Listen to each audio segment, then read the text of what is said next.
We were in Nuremberg and we found this Chinese eatery MEI-KA via Google Maps, and we walked all the way here for lunch. Yay! The menu had nice pictures, which was very useful indeed.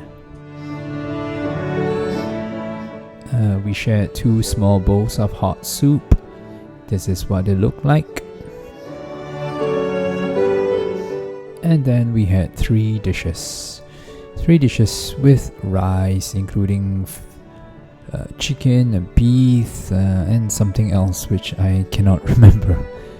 Food was very freshly cooked and very hot and very delicious, especially on a cold day. Welcome to Nuremberg, Germany. Put the address of this restaurant in the link below. Support them if you can. Thank you very much for watching. Goodbye.